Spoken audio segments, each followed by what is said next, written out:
नमस्कार, स्वागत है आपका। न्यूज कोड देख रहे हैं आप और मैं हूं आपके साथ लता। तो जिस केदारनाथ पर पूरे देश की निगाहें टिकी हुई थी कि आखिर जो पीएम नरेंद्र मोदी की ड्रीम प्रोजेक्ट वाली जो सीट केदारनाथ थी, सीएम पुष्कर सिंह धामी की साख यहां पर दांव पर लगी हुई थी, किसके नाम होगी। तो परिणाम अब सबके सामने आ चुके हैं। बीजेपी की जो प्रत्याशी थी आशा नौटियाल, वो हैट्रिक लगा चुकी हैं, तीसरी बार विधायक वो बन चुकी हैं और 5,623 के वोट के अंतर से हालांकि बीजेपी ने केदारनाथ सीट पर जीत हासिल की है। कांग्रेस जो कि बड़ी बड़ी बातें कर रही थी, वाहवाही लपेट रही थी कि इस बार जो है जनता जवाब देगी, कांग्रेस को जो है हार का सामना यहां पर करना पड़ा। यानी कि तस्वीर जो है लगभग केदारनाथ सीट पर ये साफ हो गई कि 2027 का विजन जनता के दिमाग में और दिल में किस तरीके से जो है घर कर रहा है। क्योंकि जिस तरीके से जो उपचुनाव केदारनाथ का हुआ है, जो परिणाम सामने आए, जिस तरीके से जो मुद्दे जनताओं के सामने रखने की कोशिश नेताओं ने की, इससे एक बात लगभग तय हो गई कि जनता दरअसल अब किसी तीसरे विकल्प की तलाश में केदारनाथ में है। और ये दरअसल मैं क्यों कह रही हूं, ये दरअसल हम इसीलिए कह पा रहे हैं क्योंकि जिस तरीके से जो जीत का मार्जिन है, जो जीत के वोटों का अंतर है 5,000 समथिंग, उससे ज्यादा आप सोचिए कि निर्दलीय जो है वो अपने खेमे में वोटों को इकट्ठा कर पाए हैं।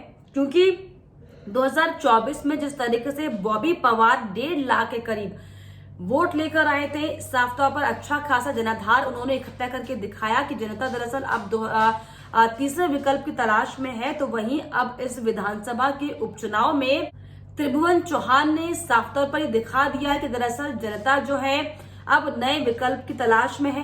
क्योंकि अगर हम केदारनाथ के उपचुनाव के परिणामों की बात करें साफ तौर पर, तो बीजेपी को 23,814 वोट मिले हैं, कांग्रेस को 18,191 वोट मिले हैं। इसके अलावा त्रिभुवन सिंह को 9,311 वोट मिले हैं और इसके अलावा आशुतोष भंडारी जो कि यूकेडी के प्रत्याशी थे, 1,314 वोट इन्हें मिले हैं। इसके अलावा people party of India democratic, ये भी निर्दलीय चुनाव लड़े थे, हालांकि इन्हें जो है 483 वोट मिले हैं। और इसके अलावा x assistant RP Singh independent चुनाव उन्होंने लड़ा, इनको 493 वोट मिले और नोटा में कुल जो है वो 834 वोट गए हैं। यानी कि अगर हम मोटी मोटी तस्वीर देखें इस पूरे बाई इलेक्शन की, तो ये बताती है कि बीजेपी और कांग्रेस की टक्कर तो है ही, लेकिन जिस तरीके से अब जो थर्ड फ्रंट उभरता हुआ उत्तराखंड में दिखाई पड़ रहा है, क्या जनता अब चाहती है कि बीजेपी और कांग्रेस से हटकर अब कोई तीसरा विकल्प उनके सामने आए। क्योंकि जिस तरीके से बीजेपी कांग्रेस से हटकर जो एक नई चॉइस दिखाने की कोशिश जनता की तरफ से की गई है, वो ये बता रही है कि ना जनता बीजेपी से खुश है, ना जनता कांग्रेस से खुश है। दरअसल उसे अब कुछ नया राजनीति में चाहिए।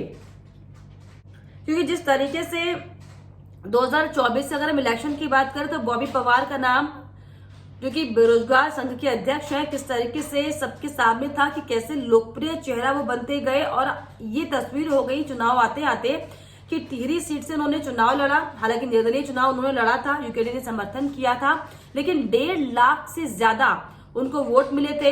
ये दरअसल एक बहुत बड़ा वो था, संकेत था कि जनता जो चाह रही है कि अब बदलाव उत्तराखंड में होना चाहिए। और अब जिस तरीके से त्रिभुवन चौहान निर्दलीय चुनावी मैदान में थे और 9,000 से ज्यादा उन्हें जो वोट मिला है, वो कहीं ना कहीं बताता है कि अगर त्रिभुवन चौहान अगर मैदान में नहीं होते तो हो सकता था ये वोट जो है दरअसल कांग्रेस पार्टी में, बीजेपी में शिफ्ट हो जाता। तो हालांकि क्या कहीं ना कहीं कांग्रेस की हार का कारण ये भी बना, जो छोटे छोटे दल साफ तौर पर दिखाई पड़े, जो पार्टी में बिखराव दिखाई पड़ा, जो वोटों का बिखराव इस सीट पर हुआ, क्या ये बड़ा कारण बना कि बीजेपी को जो है जीत यहाँ पर हासिल हुई। क्योंकि बीजेपी की जीत का अंतर बहुत ज्यादा कुछ खास अंतर नहीं है, 5,000 से कुछ समथिंग वोटों से बीजेपी यहाँ पर जीती है। लेकिन अगर कांग्रेस ज्यादा कोशिश इस सीट पर कर पाती तो क्या ये जो जीत का मार्जिन है ये कांग्रेस के पक्ष में होता। और जिस तरीके से जो थर्ड फ्रंट की अब तैयारी उत्तराखंड में चल रही है, आपको क्या लगता है, क्या जनता अब वाकई ये चाह रही है कि प्रदेश में, देश में हालांकि देश का जिक्र हम यहाँ नहीं करेंगे, प्रदेश का अगर हम जिक्र करें तो कोई नया चेहरा आए, कोई नई तरह की राजनीति आ जाए क्या? क्योंकि जिस तरीके से जो ये जीत हुई है बीजेपी की, एक शायरी यहाँ पर है, शहर में तेरी जीत से ज्यादा चर्चा मेरी हार की है। तो ये जीत से ज्यादा जो चर्चा इस राजनीतिक गलियारों में हो रही है वो ये कि आखिर जो निर्दलीय कैंडिडेट्स थे वो दरअसल कहीं ना कहीं भारी पड़ रहे हैं मुख्य पार्टियों के सामने। इसको लेकर आपको क्या लगता है कि जो उत्तराखंड में उपचुनाव का नतीजा आया, जाहिर तौर पर जो धामी की साख यहाँ पर लगी हुई थी दांव पर, वो क्लियर हो गई है। पीएम नरेंद्र मोदी की प्रतिष्ठा वाली ये सीट थी, वो क्लियर हो गई है। और कहीं ना कहीं ये भी क्लियर हो गया है कि अब सीएम पुष्कर सिंह धामी जो है, साफ तौर पर उनका केंद्र में कद बढ़ेगा और आगामी जो चुनाव, निकाय चुनाव होने हैं, उसमें भी इसका असर पड़ेगा।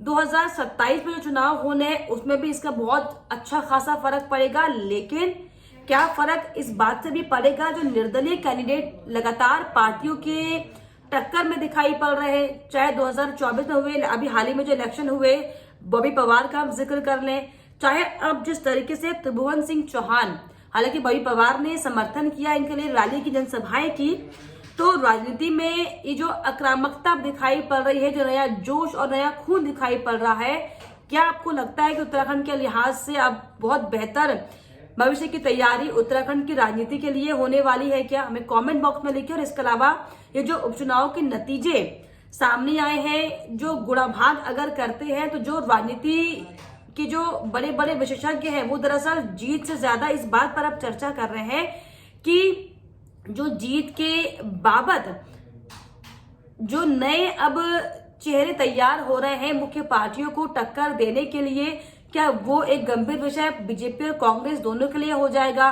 क्या अब जो निर्दलीय चेहरे हैं वो उत्तराखंड की दिशा और दशा को तय करने में बड़ी भूमिका अदा करेंगे क्या?